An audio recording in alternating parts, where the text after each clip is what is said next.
इमाम रुकू में हो तो क्या मुक्तदी का तकबीर तहरीमा कहने के बाद हाथ बांधना ज़रूरी है या नहीं? तो इसका जवाब ये है कि जब इमाम हालत रुकू में हो और कोई मुक्तदी इमाम के साथ शामिल होना चाहे तो उसे चाहिए कि जब वो तकबीर तहरीमा कहे अल्लाहु अकबर तो उसके बाद हाथ न बांधे और डायरेक्ट रुकू में जाए। मसला तो ये मशहूर है कि हाथ बांध देगा, अगर हाथ नहीं बांधे तो नमाज नहीं हो जाएगी, लेकिन भाई ये मसला इस तरह नहीं है, ये गलत मशहूर है। सही मसला ये है कि जब आप तकबीर तहरीमा कहे तो और इमाम हालत रुकू में हो तो आप डायरेक्ट रुकू में जाएंगे, हाथ बांधने की ज़रूरत नहीं है। इसकी मज़ीद वजाहत इस तरह है कि देखें, हाथ बांधना ये सुन्नत है।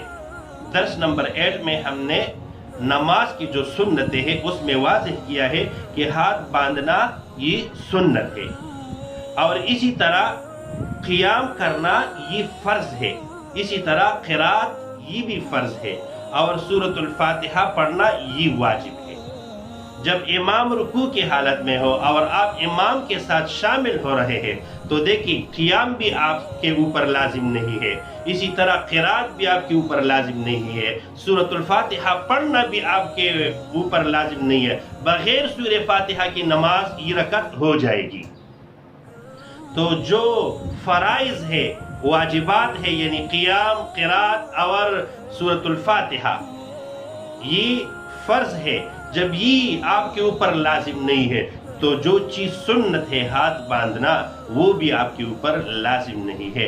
लिहाजा इमाम हालत रुकू में हो, जब आप तकबीर कहे तो डायरेक्ट रुकू में जाए, अल्लाहु अकबर, और हाथ न बांधे डायरेक्ट रुकू में जाए। एक और मसला कि तकबीर तहरीमा के बाद रुकू के लिए अलग से तकबीर कहनी ज़रूरी है या नहीं? तो इसका जवाब ये है कि रुकू के लिए अलग तकबीर पढ़ना ये सुन्नत है, क्योंकि जब एक रुकन से दूसरे रुकन की तरफ आप मुंतकिल होते हैं तो उस वक़्त तकबीर पढ़ना ये मुस्तहब, ये सुन्नत है। लिहाजा तकबीर तहरीमा के लिए अल्लाहु अकबर कहे और रुकू के लिए अलग से तकबीर कहे। अगर रुकू के लिए अलग तकबीर नहीं कही तो नमाज हो जाएगी, लेकिन बेहतर ये है कि रुकू के लिए अलग से तकबीर कही जाए।